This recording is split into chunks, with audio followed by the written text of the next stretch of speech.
Michael Bennett was 49 years old and had lived most of his adult life playing by the rules.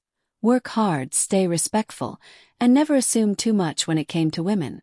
As a successful real estate investor in Charlotte, North Carolina, he had seen the world shift around him. The dating scene wasn't what it used to be, and neither was he. He had been married once, divorced amicably a few years ago, and now found himself at the quiet crossroad between curiosity and hesitation. Women were still a mystery to him, especially younger women.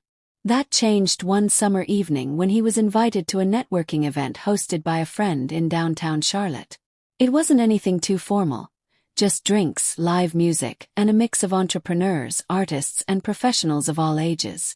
Michael almost didn't go, but something told him to put on a blazer and show up. Maybe it was boredom. Maybe it was the feeling that something in his life was about to shift. When he arrived at the rooftop lounge, he scanned the crowd and grabbed a whiskey from the bar.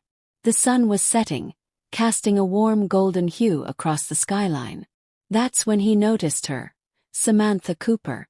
She was seated alone at a table near the edge, sipping a margarita and glancing around with that quiet confidence that younger women sometimes exuded when they knew they were the ones being watched. She looked like she was in her mid-20s, maybe 26 or 27. Her hair was tied up casually, her posture relaxed, and yet there was an energy about her that drew Michael's eyes more than once. He didn't want to come off as the older guy trying too hard, so he kept his distance, until she made the first move.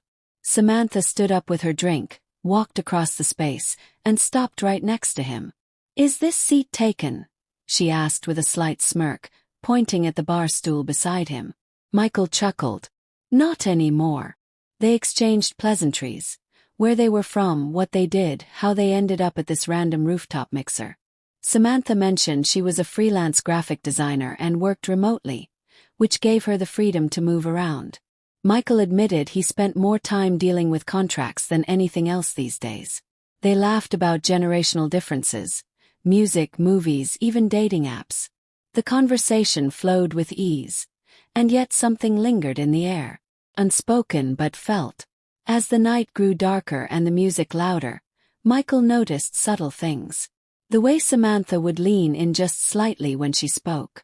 How she maintained eye contact a few beats longer than usual. The way she laughed at his jokes, not forced but genuinely engaged. It wasn't the typical small talk. Felt intentional. But he was cautious. "You know," he said with a half smile, "I don't want to assume anything here. I mean, I'm probably twice the age of half the guys in this place." Samantha swirled her drink and looked directly at him.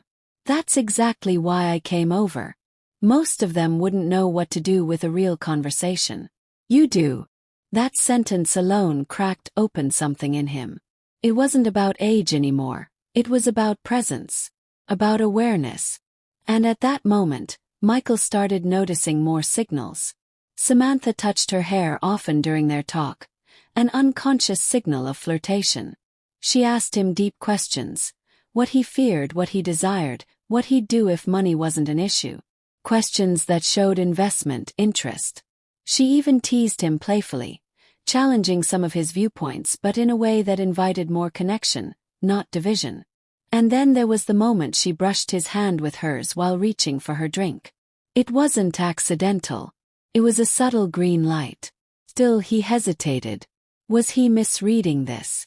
Was this just a charming younger woman enjoying a conversation, or was she hoping he'd make a move?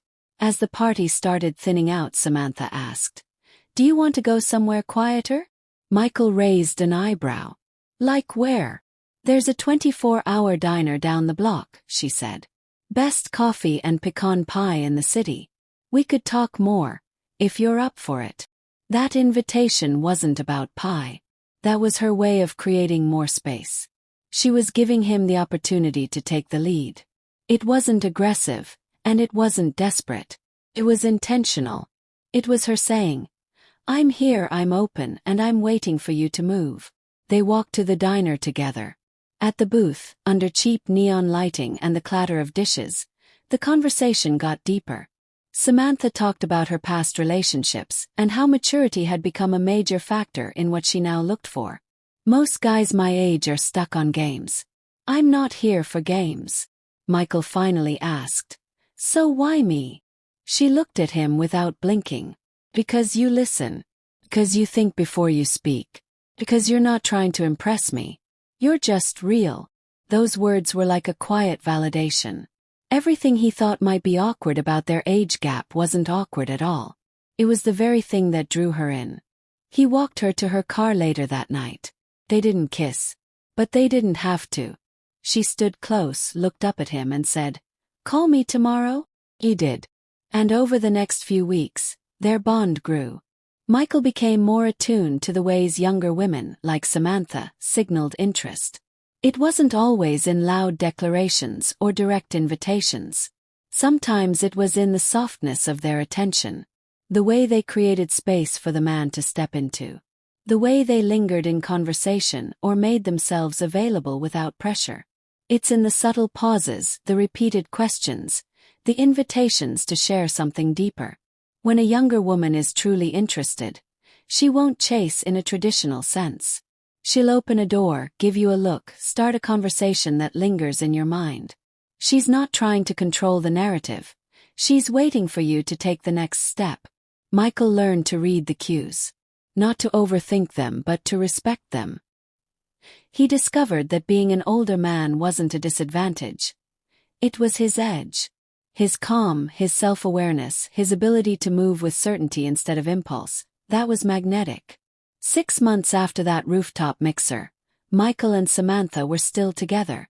They weren't just a couple, they were partners in the making. She introduced him to her world of modern art and spontaneous travel.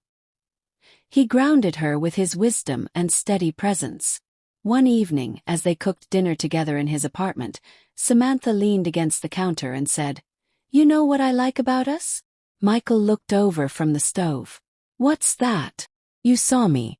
Not just as someone young and cute, but as someone worth making a real move for. And you didn't hesitate forever. You saw the door I opened, and you walked through it." Michael smiled. "Well, you didn't exactly hide the key." He grinned. "I wasn't supposed to. That's how you know." He learned that a younger woman interested in an older man often doesn't need you to chase. She needs you to notice, to be present, to honor her openness with confidence and respect. When you tune into that energy, you'll know. She's not just flirting, she's waiting. And when you make your move with sincerity, you don't just win her attention. You earn her admiration. Michael no longer wondered whether younger women could be genuinely interested. He lived it. And he knew the signs now. Not the flashy ones but the honest ones. And that made all the difference.